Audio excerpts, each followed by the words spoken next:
Hello, my name is Celine Marcos, and today I will be presenting on CROC's recommendations to address the humanitarian crisis in País Fronterizo, mainly in Distrito Nuevo. We are going to Independencia because we wanted a better life. These words from Jose, a young migrant in Distrito Nuevo, echo the hopes of thousands who fled violence and poverty in their home countries.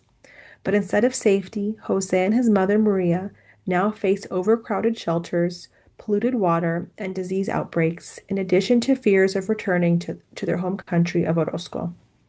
Their dream of a better life has become a daily struggle for survival. Today, I want to share what we've learned on the ground and how our recommendations can change their story. A key problem we need to address regards health and sanitation. Overcrowding in shelters like Refugio de Amor, designed for 300 but receiving over 1,000 daily requests, has led to heightened vulnerability to communicable diseases. Recent outbreaks of chickenpox and shingles underscore the fragility of health systems and the consequences of vaccine hesitancy, which were amplified by fears of family separation during treatment. Migrants living near Rio Felicidad face even greater risks, relying on polluted water sources and lacking basic hygiene facilities.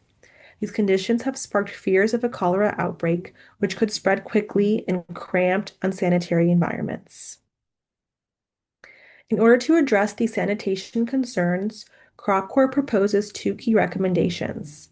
The first being to expand shelter and sanitation infrastructure.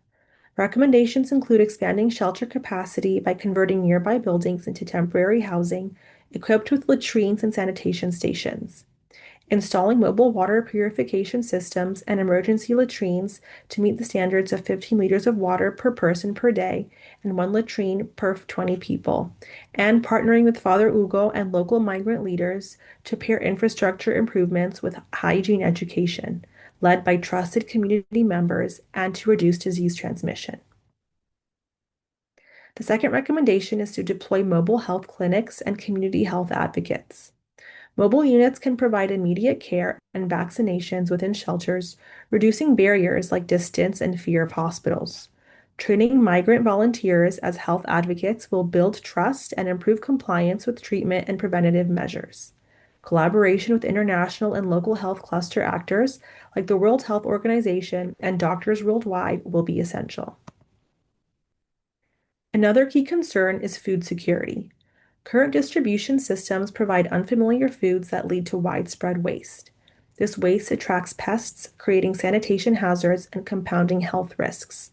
Additionally, migrants frequently resort to unsafe cooking practices such as open fires, using scrap wood and garbage, which increase respiratory illness and fire hazards in overcrowded shelters. Long wait times for food exacerbate stress among vulnerable groups, including the elderly and families with young children. Our first major recommendation to address food insecurity is the introduction of cash or voucher assistance programs. Cash-based interventions empower migrants to purchase culturally familiar foods, reduce waste, and stimulate local markets.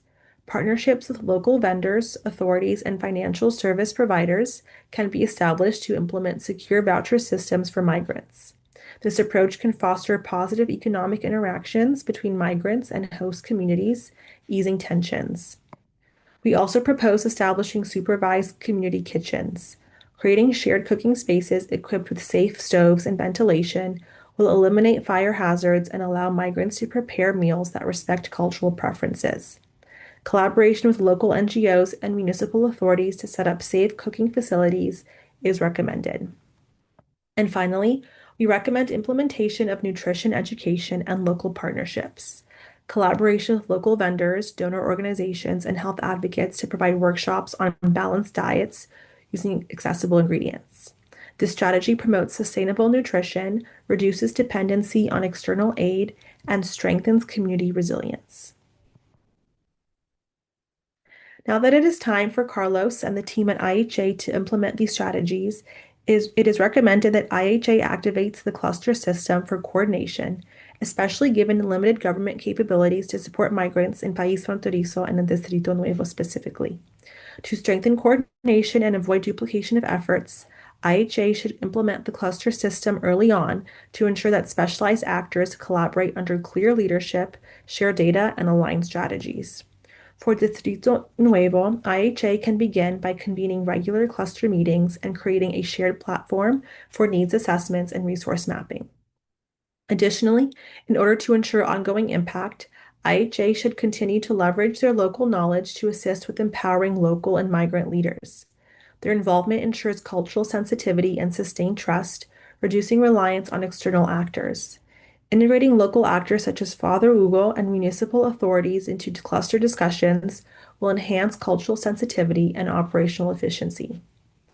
Prior to this meeting and official handoff, I met with Carlos and shared any concerns and questions I had. By deciding to engage in open and transparent dialogue and in joint planning, I hope to ensure that all solutions are realistic, culturally sensitive, and sustainable. Now, imagine families moving from overcrowded shelters into safe, clean spaces, children playing in secure areas instead of polluted riverbanks, communities accessing clean water and proper sanitation. These changes are within reach. Our recommendations can turn crisis into hope and restore dignity to thousands of lives in Distrito Nuevo. I thank Carlos and his team for their time and openness to our suggestions.